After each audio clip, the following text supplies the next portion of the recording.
উপস্থিত বৈঠকের দিনই মুসলিম বোন শুনেন, এদিকে এই মেয়ে কথা বলছো কেন? শরম হয় না তোমার?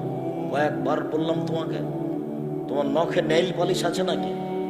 নখটা তোমার বড় আছে, হিসাব পাও না। নখ কেন বড়? তোমার বাপ নেই? ওটা কি তোমার সৎ বাপ? তোমার নখে নেইল পালিশ কেন? তোমার মা নাই? ওটা কি তোমার সৎ মা? তোমার নখে যদি নেইল পালিশ থাকে, তোমার নখটা যদি বড় থাকে, তাহলে তোমার মা তোমার সৎ মা, এ কথাই ঠিক। কেন, কিভাবে বলেন এই কথা আব্দুর রাজ্জাক সাহেব? একবারে নগদ সত্য কথা বলছি। জাবের বলছেন আল্লাহর নবী, আল্লাহ নবী বলছেন যে এই শোনো, এখানে রাতে আমরা থাকবো, তারপরে সকালে মদিনায় ঢুকবো। তো আমি জাবের বললাম, আল্লাহর নবী আমি নতুন বিবাহ করেছি, আমাকে বাড়ি যেতে অনুমতি দেন। তো আল্লাহ রাসূল বললেন যে তুমি কুমারী মেয়ে বিবাহ করেছো না তালাক প্রাপ্ত মেয়ে বিবাহ করেছো? তা আমি বললাম যে তালাক প্রাপ্ত মেয়ে বিবাহ করেছো, আর বিবাহ হয়েছিল, আর স্বামী তাকে তালাক দিয়ে দিয়েছে, আমি তাকে বিবাহ করেছি। তো আল্লাহ নবী বলছেন তুমি কুমারী মেয়ে কেন বিবাহ করলে না?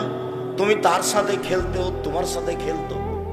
তুমি কুমারী মেয়ে কেন বিবাহ করলে না? তুমি তার সাথে খেলতে, তোমার সাথে খেলতো। তুমি কুমারী অবিবাহিতা মেয়ে কেন বিবাহ করলে না? তুমি তার সাথে খেলতো, তোমার সাথে খেলতো। এই কথার উত্তরে জাবের রাদিয়াল্লাহু আনহু বলছেন, আল্লাহ নবী শোনেন, আমার পিতা উহুদের যুদ্ধে শহীদ হয়েছেন, 9 জন মেয়ে রেখে আমার 9 জন বোন আছে। আমার বোনদের সমবয়সের মেয়েকে বিবাহ করা আমি পছন্দ করিনি 4টা কারণে। এই চালাই, আমার দিকে খেয়াল করো। উপস্থিত বৈঠকের মুসলিম বোন, আমার দিকে খেয়াল করেন, একটু লজ্জা করছেন না কেন? খেয়াল করেন একটু। জাবের বলছেন যে আমি তালাক প্রাপ্ত মেয়ে বিবাহ করেছি, আমার বাপ উহুদের যুদ্ধে শহীদ হয়েছেন। কয়টা মেয়ে রেখে? 9টে। তো আমার বোনদের সমবয়সের মেয়েকে আমি বিবাহ করা পছন্দ করিনি। কয়টা কারণে? 4টে। এক, তোয়াল্লেমা হন না, আমার স্ত্রী যেন আমার বোনদেরকে বিদ্যে শিখিয়ে দিতে পারে। তাহলে একটু বড় হতে হবে, বুদ্ধিমান হতে হবে, হুঁশিয়ার হতে হবে, তাহলেই না আমার বোনদেরকে কি করবে? বিদ্যে শিখিয়ে দিবে।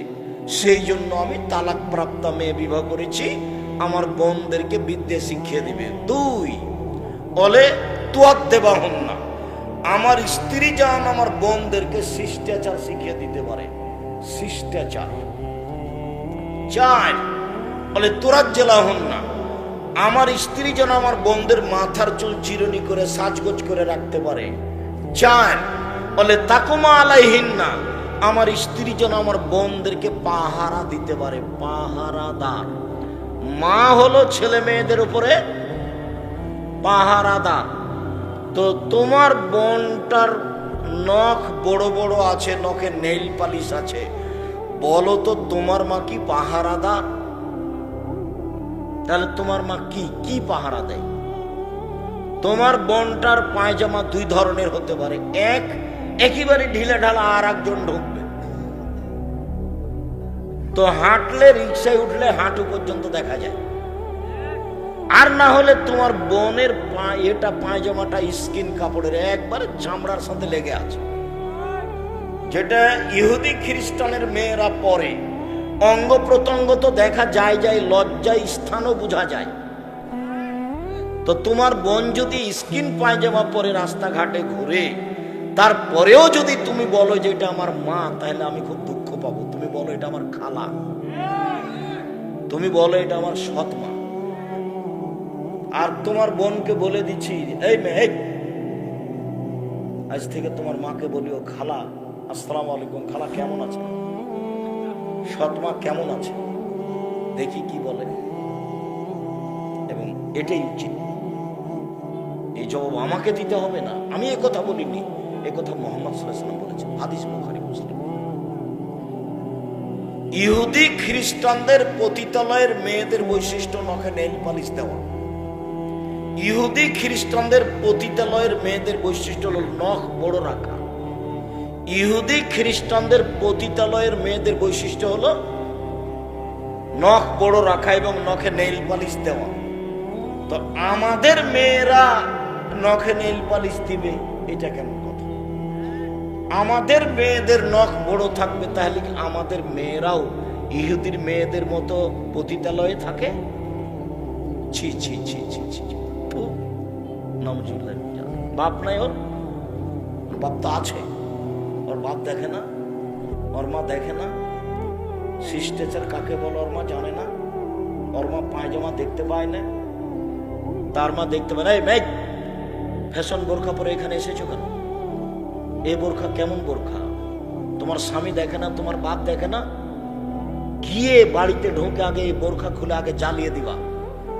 7 দিনের মধ্যে ঢিলা ডালা বোরখা পরবা, ব্যবস্থা করবো, তারপরে বাড়ির বাইরে যায়। ফ্যাশন বোরখা জ্বালিয়ে দাও। লজ্জা কর, শরম কর, হায়া কর। 2 দিন বাঁচতে এসে অপর পুরুষকে অঙ্গ প্রত্যঙ্গ দেখিয়ে মানুষকে পাপী করে কি উপকার করবে? মানুষকেও ক্ষতিগ্রস্ত করলে, মধ্যে থেকে তুমিও জাহান্নামে চলে গেলে, লাভ কি হলো? জাহান্নামের অধিক অংশই নারী। জাহান্নাম বলতে নারী আর নারী, জাহান্নাম বলতে নারী আর নারী। মহিলা হলে 4টে গুণ থাকতে হবে। 1, ছেলে মেয়েকে বিদ্যা শিখিয়ে দিতে হবে। 2, শিষ্টাচার শিখিয়ে দিতে হবে। এই ছেলে, শিষ্টাচার কি গো? শিষ্টাচার কি? তোমার মা যখন তোমার পরাবে পাঞ্জাবি প্যান্ট, গায়ের শার্ট, তখন কোন হাতটা আগে ঢোকাবে? ডান হাত।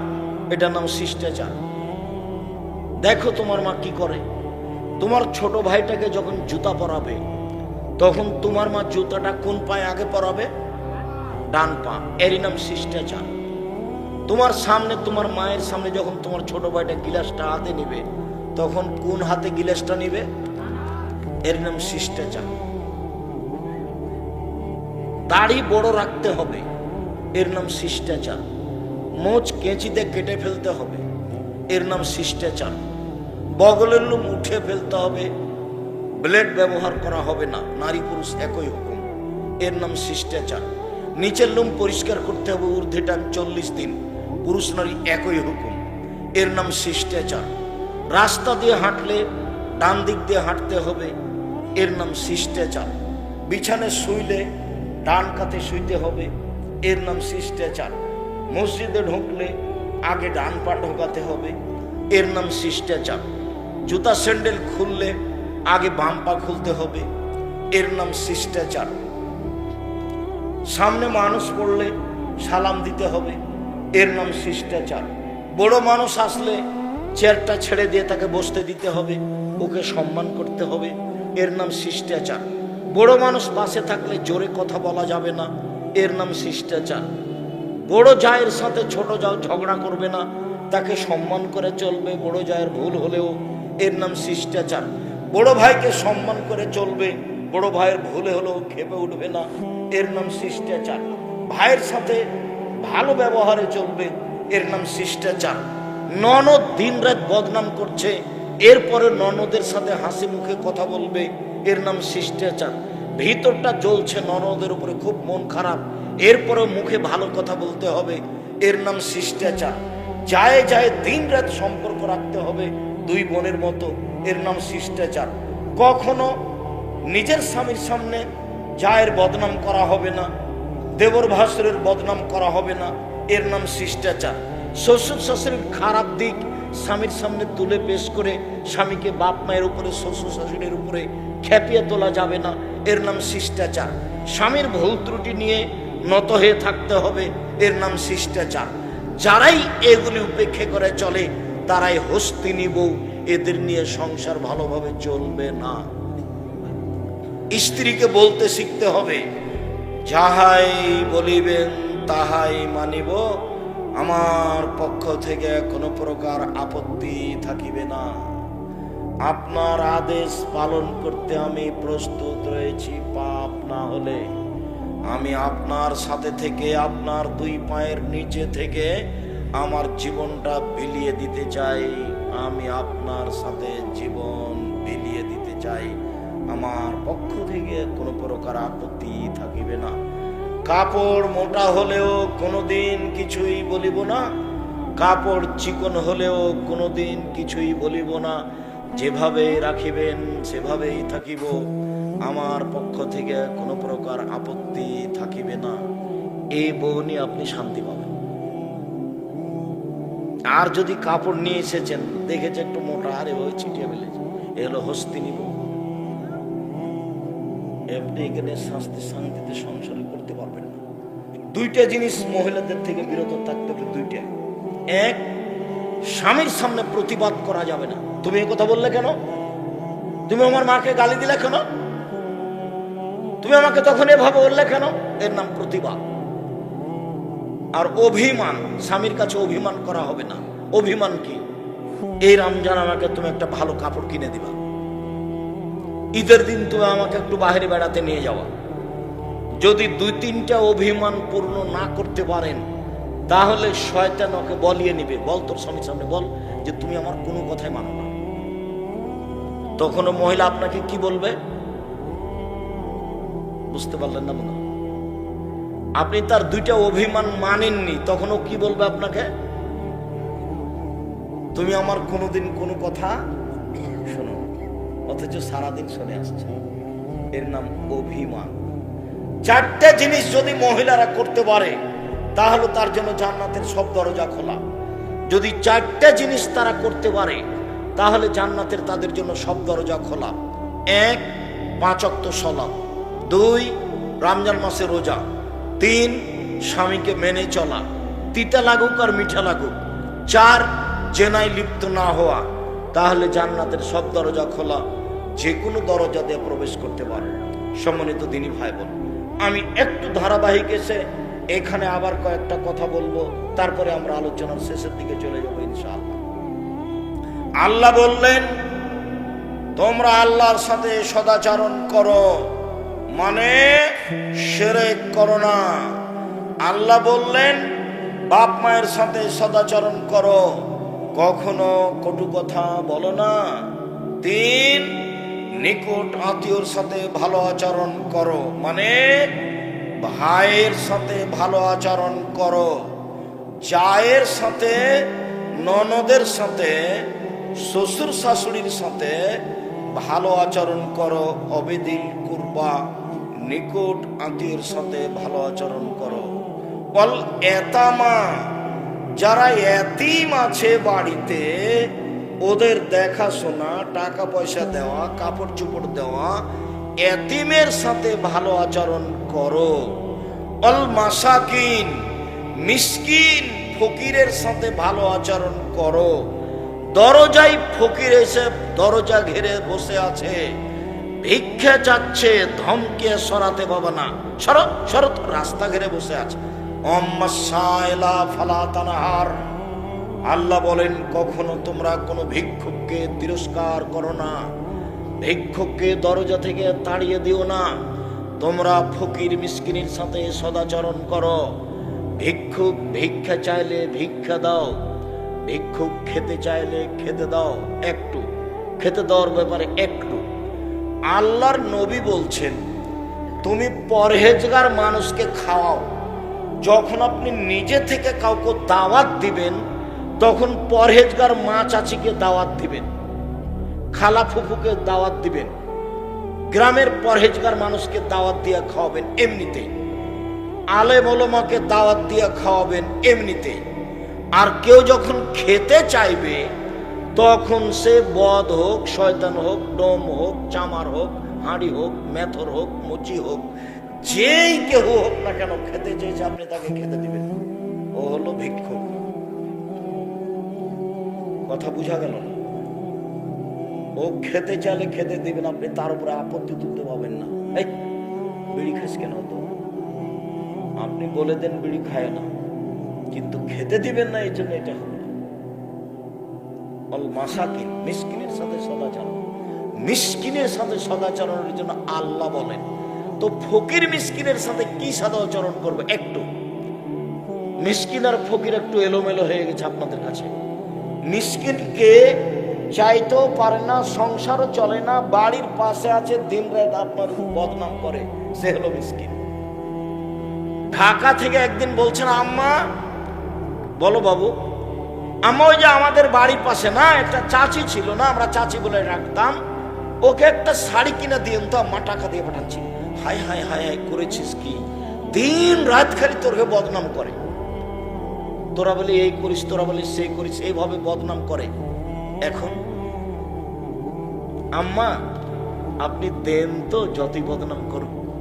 ও হলো মিসকিন, খাই খেত, সংসারও চলে না, চাইতেও পারে না, ও বাড়ির প্রতিবেশী, হাত পাতে না। আর ভিক্ষুককে টাকা দেন, ভিক্ষা দেন, খায়নি, এইভাবে হাত পাতে যে দরজায় দরজায়, এ হলো ভিক্ষুক। মনে থাকবে না মনে হয়? আল্লাহ বললেন মিসকিনের সাথে সদাচরণ করো, তারপরে বলছেন অবেদিল কুরবা অল মাসাকিন অল জারিদিল কুরবা অল জারিল জুনুব, প্রতিবেশীর সাথে সদাচরণ করো, নিকট প্রতিবেশী, দূর প্রতিবেশী। একটা লোক এসে একদিন বলছে, আল্লাহর নবী, আমি কিভাবে বুঝবো যে আমি ভালো মানুষ? আমার যে আচরণ ভালো, আমি কিভাবে বুঝবো? এটা তার জিজ্ঞাসা। তখন দেখি আল্লাহ রাসূল কি উত্তরে বলছেন, বলছেন যা সামিতা মিন জিরানিকা ইয়াকুলুনা আনতা আহসানতা ফাকাদ আহসানতা, যেদিন তোমার প্রতিবেশী বলবে তুমি ভালো, সেদিন তুমি ভালো। ওই যা সামিতা মিন আসাতা ফাকাদ আসাতা, আর যেদিন তোমার প্রতিবেশী বলবে তুমি খারাপ, সেদিন তুমি খারাপ। কি বুঝলেন? তাহলে আব্দুর রাজাক সাহেব যে ভালো, এটা কোথায় জিজ্ঞাসা করতে হবে? প্রতিবেশীকে, বাড়ির পাশে। তাহলে ধরা পড়বে হুজুর কেমন বক্তব্য দেওয়া, শোনা যাবে কিনা, এভাবে সম্মান করা যাবে কিনা। সম্মানিত দিনী ভাই বোন, আপনার স্ত্রী যে ভালো, এই ভালোটা তার যাকে বলতে হবে। আপনার স্ত্রী যে ভালো, এটা তার ননদকে বলতে হবে। আপনার স্ত্রী যে ভালো, এটা আপনার বাপ মাকে বলতে হবে। দিনী বোন শুনেন, এই মেয়ে শোনো, তোমার শ্বশুর শাশুড়ির ব্যাপারে একটা কথা শোনো, কাজ করতে পারো আর না পারো, তোমার শ্বশুর খালি বলল খালেদা, দৌড়িয়ে এসে উপস্থিত হলো, আম্মা বলেন কি, আব্বা কি বলছিলেন, আর আপনাকে বলে দিচ্ছি বৌমাকে হয় নাম ধরে ডাকবেন আর মা বলবেন, খালেদা শোনো আম্মু এদিকে, খালেদা আম্মু শোনো তো এদিকে, ঘরটা পরিষ্কার করো তো। আপনার স্ত্রী শাশুড়ি যেন দিন রাত বৌমাকে মা বলে ডাকে, তারপর দেখি বউ কি করে। আমার মা আমাকে বলছেন একদিন যে তুই যেভাবে বলছিস তাতে বউয়েরা বেড়ে যাবে, বউয়েরা আরো শাশুড়িদের উপরে উঠে বসবে। তখন আমি বলছি, আচ্ছা আমি যেটা বলছি সেটা করে দেখুক না। আমি বলছি যে একজন শাশুড়ি বৌমাকে সারা দিনে 30 থেকে 40 বার মা বলুক না, দেখা যাক কি হয়। সারা দিনে শাশুড়ি বলবে, খালেদা মা ওই বিছানাটা ঠিক করো তো আম্মু, খালেদা ওই ঘর থেকে বাটিটা নিয়ে আসো তো আম্মু। মা বলুক তো, দেখা যাক বৌমা কি করে। ভালো আচরণ তো আগে শ্বশুর শাশুড়ি থেকে হতে হবে। দৌড়িয়ে বাটিটা নিয়ে আসছিল, পড়ে ভেঙে গেছে। এখন দেখি তোমার মা কি বলে। ঢং নাই, বুদ্ধি নাই, দেখলে হুসমোটা বুঝে না কিছু, তাহলে তো বেকাই দেয়। আর যদি তোমার আম্মা বলে আচ্ছা হয়েছে মা, কোনো চিন্তা করো না, আচ্ছা গেছি পড়ে গেছে ভেঙে গেছে, আচ্ছা আম্মা থাক, ওটা থাক, চিন্তা করো না, এটা গেছে পড়ে গেছে ওটা যাই এরকম। তাহলে বৌমাও খুশি হবে, তোমার মার যে আচরণ ভালো এটা প্রমাণ। এখন তো বইয়ের দিক থেকে বলছি, কিন্তু আমার বাপ মাকে, আপনার বাপ মাকে, বৌমাকে মেনে নিতে হবে, এটাও তো কথা। তাহলে একদিক থেকে তো দুইটা সমান হবে না। সম্মানিত দিনী ভাই বোন, নিকট প্রতিবেশীকে ভালোবাসো, তার নাম সদাচরণ। দূর প্রতিবেশীকে ভালোবাসো, তার নাম সদাচরণ। প্রতিবেশীকে ভালোবাসার পথ কি? প্রতিবেশীর বদনাম করতে হবে না কোথাও ভালোবাসা, 1। 2, মাঝে মধ্যে প্রতিবেশীকে হাদিয়া দিতে হবে। 3, প্রতিবেশী যদি একটু তরকারি দিয়ে পাঠায় তো আপনার স্ত্রীর আচরণ ভালো হতে হবে। আচ্ছা, একটু খেয়ে দেখে দেখছে যে একটুকু লবণ নেই, তখন আপনার স্ত্রী যদি খারাপ হয় তাহলে এইভাবে রেখে কি যে দিয়ে পাঠায়, কে চেয়েছে খাওয়া, কি দিয়ে পাঠায়, এ হলো খারাপ মহিলা। একটু মুখে দিয়ে দেখে যে ভালো লাগে, আচ্ছা যা দিয়েছে দিয়েছে, গরিব মানুষ যেটা করেছে। এই খালেদা শোনো, ওই যে মহিলাটা একটু তরকারি দিয়ে পাঠিয়েছে, ওই আমাদের একটু তরকারি তার বাটিতে দিয়ে দাও তো। যে কিছু দিয়ে পাঠায় আপনি পাতার বাটিতে পাল্টা দিয়ে পাঠাবেন।